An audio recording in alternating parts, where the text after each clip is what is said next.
Teacher. Okay, so I did promise I would do a podcast today, so here I am.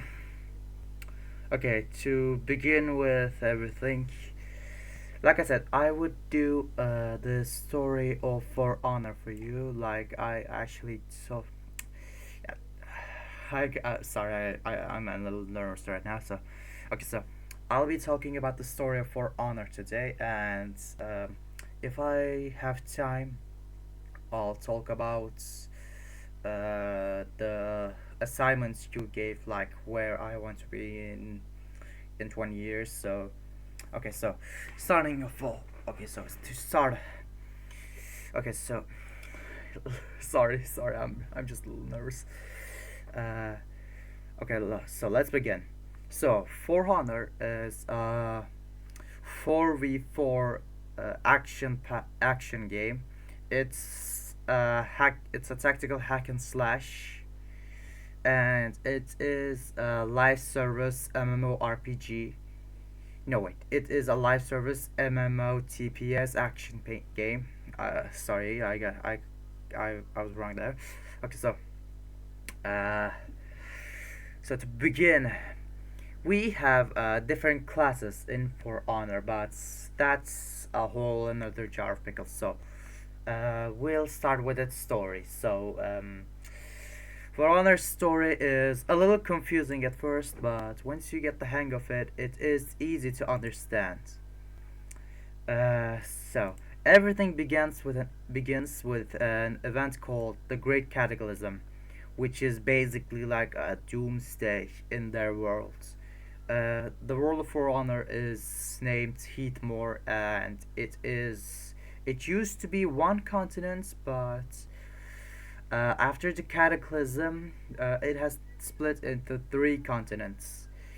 One of them is Ashwell, which is the home of the knights, Wolkenheim, which is the home of the Vikings, and the Mire, which is the home of the samurai.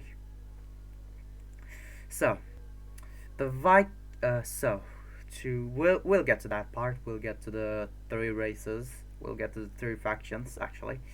So let's see here. All right, the Cataclysm. So the Cataclysm is basically like a doomsday event that happens in their worlds in the medieval ages, and it is not just but one event, but several events that happens one after another. First, it was earthquakes that shattered the earth and brought up the magma to the ground level. The droughts set in. After the magma came up, the droughts set in, preventing harvest and causing great famines. The plagues happens. A lot of plagues happens. Uh, Volcanoes erupted simultaneously, causing literal ash to rain from the sky. After like hundreds of years, about like 300 years after the cataclysm, humanity of the Heathmore had already begun to heal, but a small problem is they were at like an eternal war. So, after that so-called eternal war, a peace period set in. Then, so during the peace period, let's see, let's okay. So, during the peace periods, the Vikings, of course, being Vikings, being raiders and barbarians, they still raided villages, and one of those villages was a border village between Ashfeld and Wolkenheim. In that village, a young girl was the only survivor. That girl would soon to be become one of the greatest nightmares of Heathmore and one of the greatest heroes of Ashwell. So, the after this raid, after this raid, the girl was left alone and homeless, and she joined a legion called the Blackstone Legion. Oh, by the way, the side note here: the girl was the only survivor because the Vikings took pity on her, and let's see. Also, there was a Lawbringer, which was an armored knight with a giant poleaxe that was supposed to be the guardian of her village. He abandoned them, and he abandoned her and her village, causing her to quite literally despise cowards, because to her it was cowards who ran from battle despite being armed to the teeth. So she joins a legion called the Blackstone Legion, which was a rogue legion that disobeyed the Iron Legions constantly. The Iron Legions used to rule over Ashfeld, but they're literal cowards who never did their job right, and they're quite incompetent. Let's see.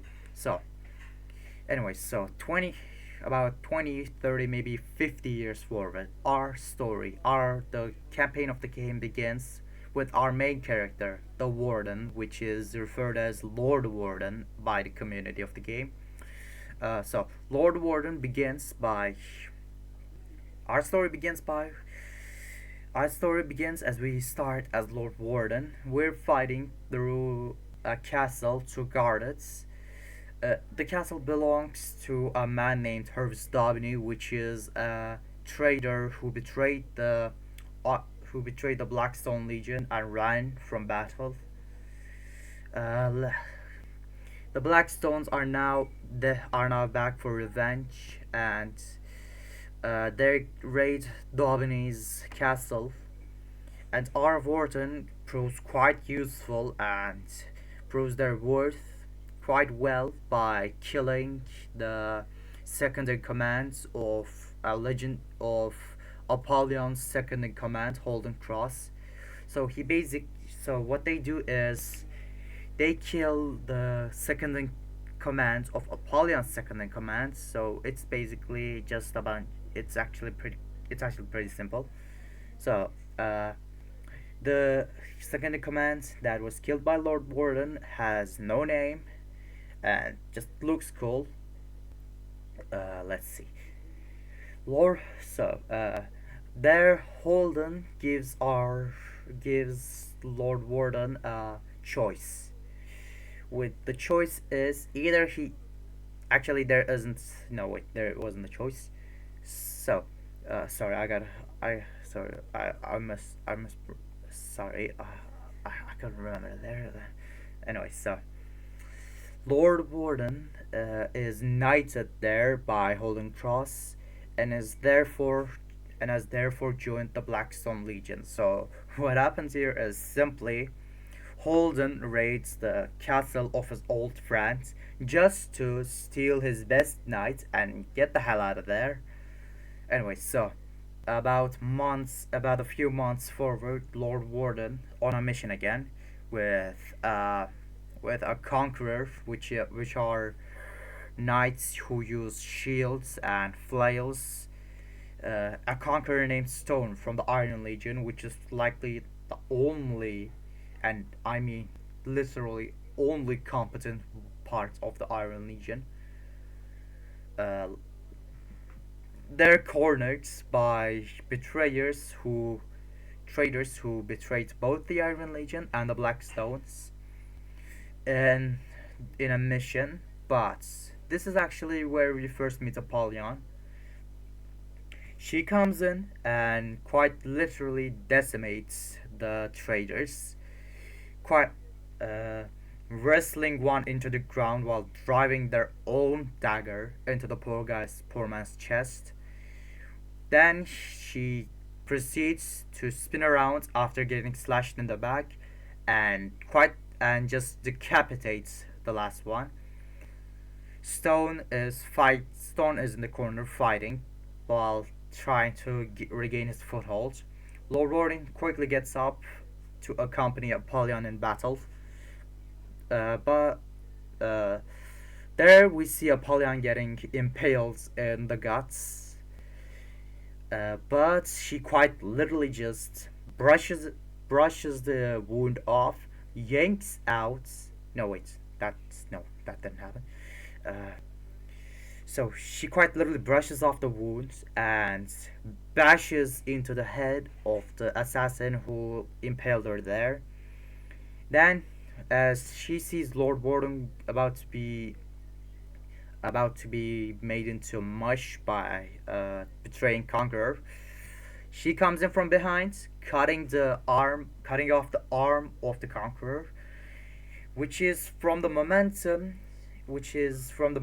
created by him swinging the flail, sends his arm flying off, and after that she just quite literally decapitates him and extends her hand toward Lord Warden after quite literally yanking out the dagger that's still stabbed into her guts, showing that she's not a normal human being.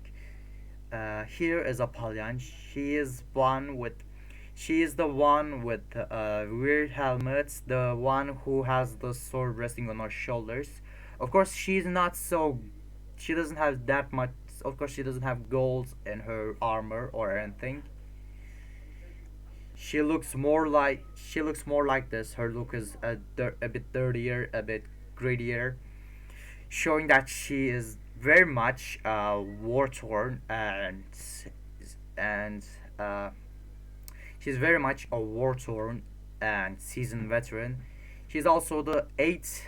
She's also one of the eight warlords of the Blackstone Legion, which makes her even more terrifying because in Heathmore, seeing a warlords in battle isn't exactly a surprising thing. Warlords, even in our world, warlords do go in battles, but seeing a warlord that seeing a warlord that that old, she's about in maybe her 40s or 30s, seeing a warlord in her mid 30s or mid 40s, which is by medieval standards is considered very old. Seeing a warlord that old in the battlefield, quite literally decimating her enemies. Not to mention the fact that she's a woman and the fact that women weren't treated well, women weren't treated well in the medieval ages and weren't much respected as the men were. Seeing a female warlord in battle, that and being that old while quite literally decimating her enemies, it is quite literally humiliating to the enemy and is straight up terrifying because the the fact that her entire armor is specially made, it is like unlike the mass produced armors of other warriors. Her armor is completely specially made and is completely unique. In the story, of course, in the online mode, it's another jar of pickles. Uh,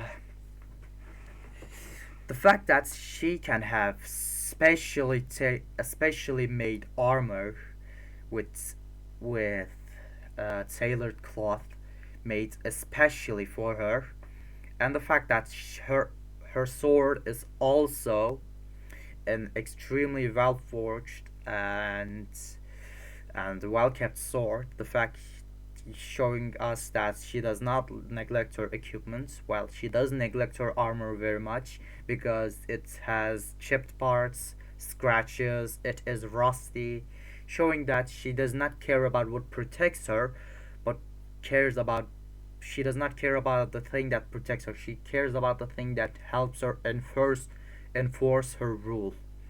So her philosophy is basically war is basically just what makes humanity strong. Let To put it simply, she thinks that peace is a lie whispered by the weak to keep their hoard, keep their wealth, while the strong just gets abused and mistreated because they're seen as barbarians. Okay, to put it shortly, Apollyon's philosophy is why Apollyon's philosophy is basically I am war and I will bring out the warriors in you. I am the cataclysm that forces you all to unite, forces you all to fight. So her goal is basically to, and her goal is basically to cause an ongoing a long war between the three factions, so that she could bring out the wolves in them. Uh, to why she wants that is, remember that I told about a little girl with a burnt village be having taken pity on by the Vikings and being spared. Yes, that girl is actually Apollyon. Her entire village was slaughtered by Vikings. They were raided, and the Lawbringer that was supposed to protect her actually just abandoned her and left his post. Uh, having been left in dark amongst rubble and ashes in a burning village, Apollyon there swore to never be weak again, have make have never be weak again, and by her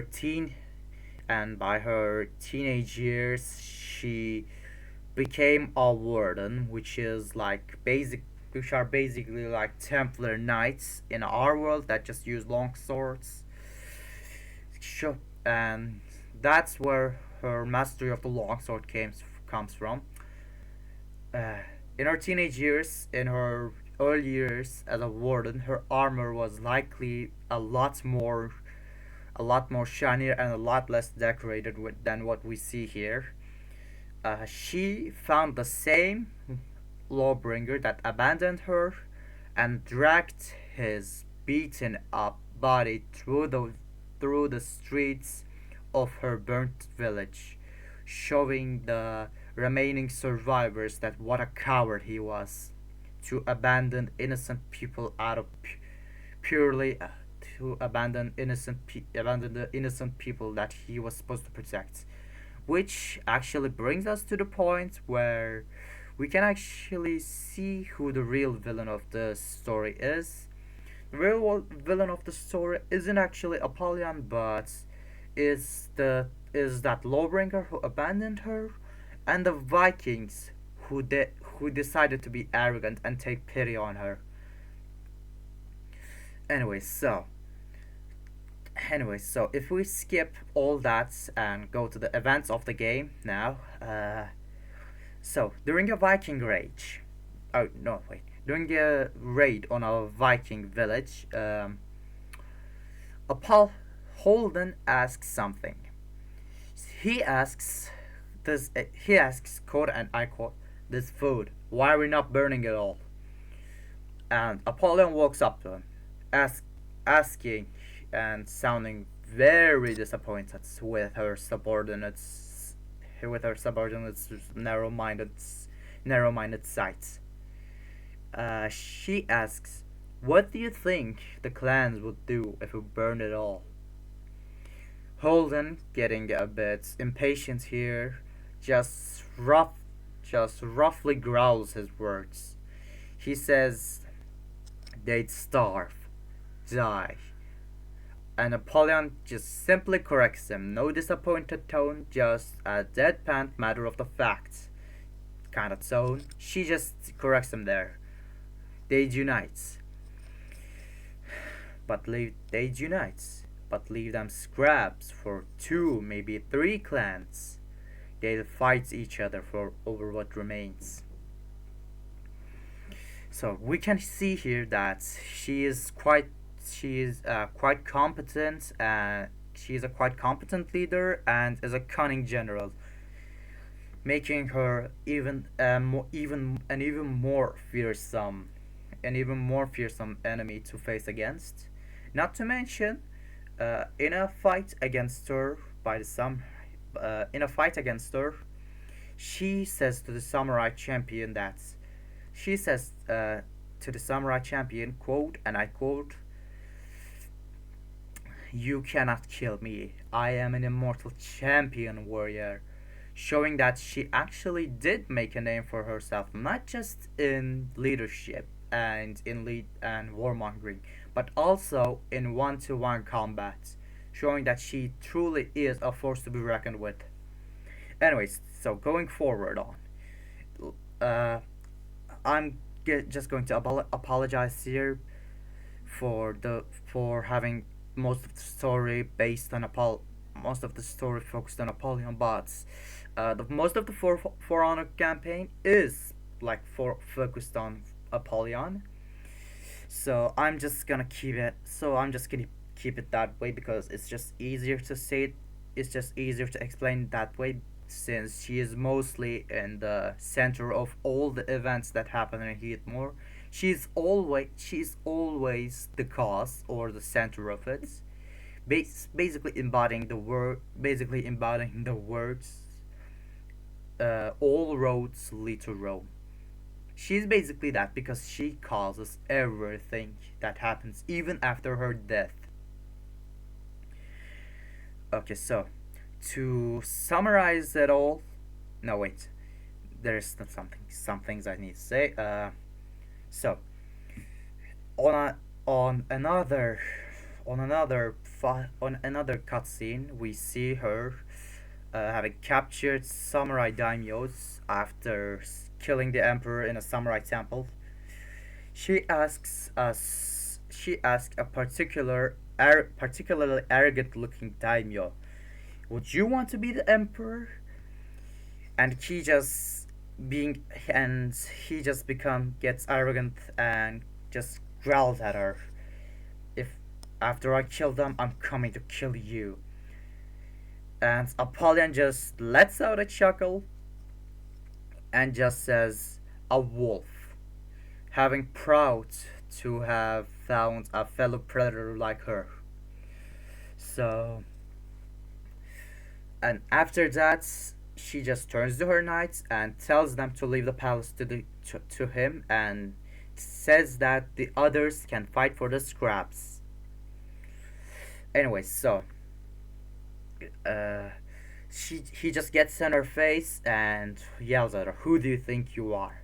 And she answers back, getting uncomfortably close. She simply says, "War. I am war."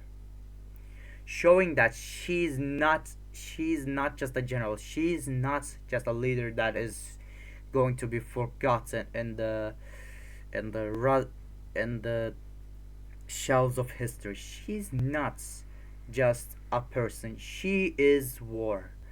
She is the one that brings cataclysm. She is the one who empowers the people of Ashwell. She is war. She does not let anyone get in her way or anyone gets into her life. And what I mean by that is she does not let anyone get dragged into her war. But she still does show the fact that she is war. What I mean here is she basically fights a war. She basically fights to start an eternal war, which is going to basically immortalize her as the first kill of this eternal war. Anyway, so uh, after that, going forward during a raid on her castle, the Holden Lord Warden Holden Cross, they will betray her and side with the Iron Legion to finish her off once and for all. Samurai and the knights bump into each other and are are just about to make peace. But then Vikings, having been pissed off, storm the castle and officially ignite the first flames of Apollyon's war. Apollyon, having been struck down by the samurai champion Orochi, simply just says, You came into my home and you brought your armies. What did you think would happen? Peace? That's not how the world works. She basically reminds everyone of the fact that they're all murderers and they're all soldiers, they're all warriors. And all the other things, honor, duty, or kinship, these are all just excuses to fight. They're all warriors and they all want war. They just hide it behind peace and mercy. So what happens after this is Apollyon finally having given her last breath simply falls in her balcony. Falls onto the ground falls onto the ground in her balcony, and the Orochi just stares down as the three factions just violently and barbarously rip each other to pieces, having to. So, to basically summarize the For Honor story, no wait, no, but this I already summarized the story. Okay, so this is my summarization of the For Honor story and the Apollyon. I'll probably do another topics about For Honor, like Apollyon's apostates. That's that is called Astria, which is a warmonger like her, and wears a similar armor to her, and but it's just completely her opposite. Basically, just misunderstanding every single one of her philosophies. I'll get to that part probably long after this. So this is the end of the podcast. I'm very grateful if you listen to the end, and I just hope that this actually counts as my assignment. So good night, teacher. Also, one last thing. In the For Honor story, the story is basically just the story is just basically just endless war. Well, it seems that simple, right? But it just is not. It seems simple at first. It's just a bunch of guys beating or cutting each other up, beating each other to pieces, beating each other to pulp. It's just that. But when you actually to care to look a bit deeper, look at the bigger picture, you can see that there are actually far deeper philosophies here. How one tragic event can shape a person's life. How one tragedy can just create a chain reaction, creating massive catastrophes. When you put care into looking at the bigger picture of everything, you can actually see that not everything is as simple and as narrow as they might seem at first. And uh, For Honor actually gives a great lesson here, and the lesson is let's see. Okay, so the the lesson is basically just, well, most likely it's like the most other games, but it is written in a far more subtle and far and a better and a more refined way. Even if the story is a bit short, it just tells a lot with the in-game lines. uh, the Not everything is as plain as they might seem, and not every warmonger is a mustache twirling, irredeemable evil guy. Sometimes a villain might just be a scared child that just watched everything around her fall apart, and those that were supposed to protect her abandoned her. Like most and not and the fact that most heroes aren't even heroes but are just simple mercenaries who just want to do the right thing.